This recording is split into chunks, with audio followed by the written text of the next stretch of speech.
So guys, हम लोगों ने कोरोजन के बारे में देखा।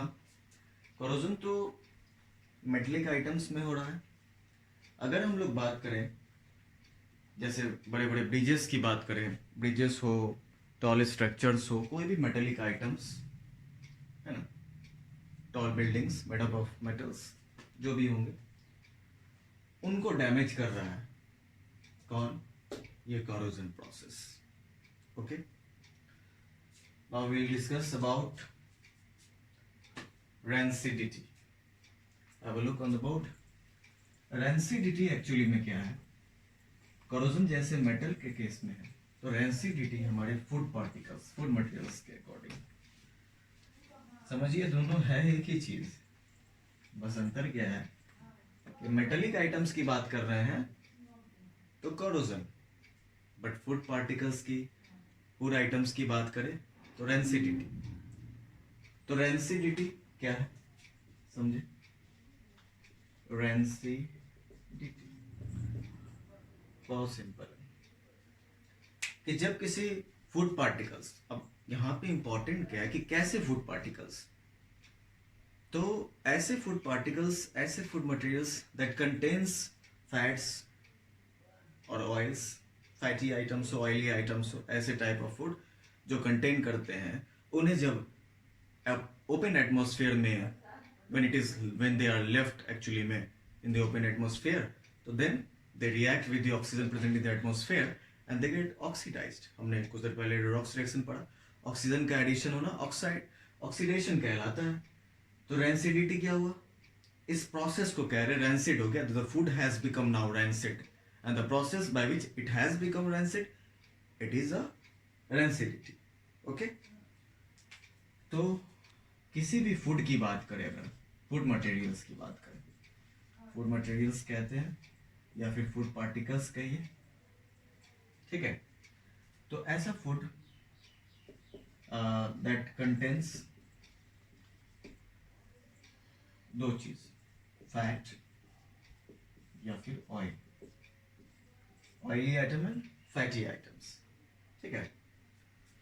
तो इस फूड को जब छोड़ दिया जाए, लेफ्ट, कहाँ पे छोड़ा गया?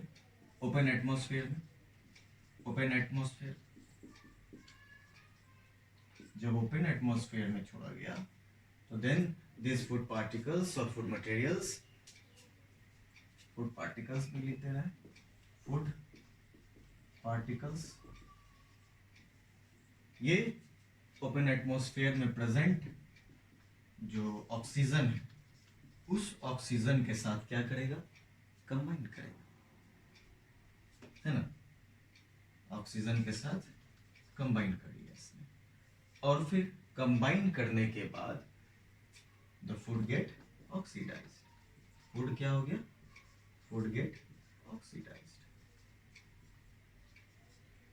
और जब फूड ऑक्सीडाइज्ड हो गया तो इस फूड को अब हम, the food has become rancid, इसी फूड पार्टिकल्स को अब हम क्या कहते हैं कि ये अब रैंसिड हो गया, है ना। और ये जिस प्रोसेस से हो रहा है रैंसिड, बाय विच प्रोसेस, इस प्रोसेस को हम कहते हैं रैंसिडिटी। ओके, रैंसिडिटी बहुत सिंपल है। मेटलिक आइटम्स को जब छोड़ा गया था तो corrosion, food particles, food materials को जब छोड़ा गया, और वैसे food materials that contains fatty items, oily items, ये सारी चीज। ओके, तो इसका मतलब है कि हमारा फूड तो अब खराब हो गया। तो यहाँ पे इंपॉर्टेंट क्या है कि how to preserve, how to protect the food particles, food materials, कैसे उसका प्रिजर्व किया जाए, कैसे उसे बचा के रखा जाए, बहुत ज़्यादा सिंपल है। Have a look on the board, rancidity.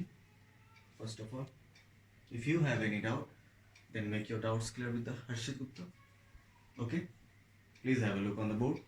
You can see rancidity और कोरोजन बस छोटा ही सा डिफरेंस है। तो हम लोगों ने देखा इम्पॉर्टेंट क्या है कि फूड को प्रिजर्व कैसे किया जाए। तो इसके लिए हमारे पास कुछ मेथड्स हैं जिसे जानना जरूरी है।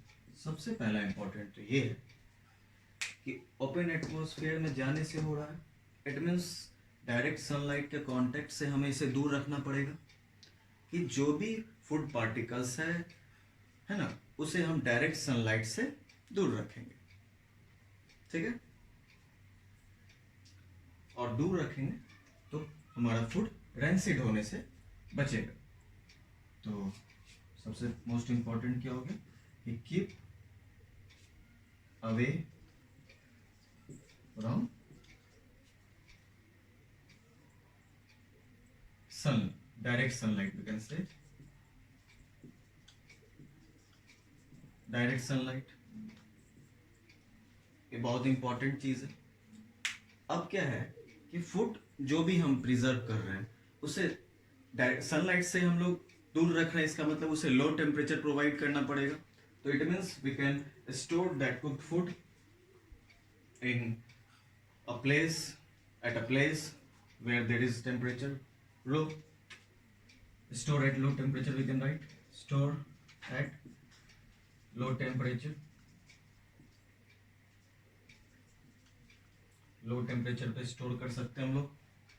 और क्या हो सकता है, तो उस फूड पार्टिकल्स में कुछ एक्स्ट्रा एंटीऑक्सीडेंट्स जो ऑक्सीडेशन का के अगेंस्ट हो, उसे ऐड कर सकते हैं बाय एडिंग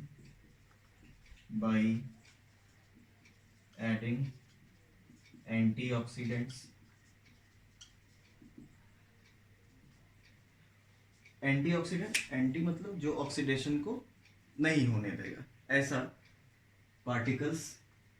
जैसे पिकल्स को हम लोग सुरक्षित प्रिजर्व करने के लिए हम लोग क्या करते हैं, ऐड करते हैं विनेगर, है ना, सॉल्ट ऐड किया जाता है। तो इस तरह से देख सकते हैं आप। दूसरा क्या है कि जो फूड पैकेजिंग पार्टिकल्स अभी मार्केट में अवेलेबल है, स्नैक्स आइटम्स, उसमें नाइट्रोजन गैस का यूज होना, it act as an antioxidant. Nitrogen rancidity होने से रोकता है। तो nitrogen can it should be used, we can say it should be used in food packaging particles. Nitrogen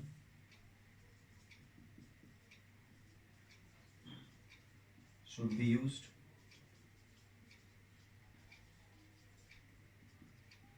in food packets और packages कह सकते हैं। Okay, there are so many methods जिसके हेल्प से हम फूड को रैंसिड होने से बचा सकते हैं, ठीक है। और भी सारा मेथड्स हो सकता है। ये सारा मेथड समझ में आया। डायरेक्ट सनलाइट से दूर रखना है, टेम्परेचर उसे लो प्रोवाइड करना है, एंटीऑक्सीडेंट ऐड करके, नाइट्रोजन गैस का यूज़ करके हम लोग फूड पैकेजिंग पार्टिकल्स जो होते हैं वो, और ख़ासकर जो फ्राइड फूड्स होते हैं उसमें सॉल्ट का यूज़ हमें अगर कम कर दे, it means minimise the use of salts in fried foods. I'm writing here एक मेथड,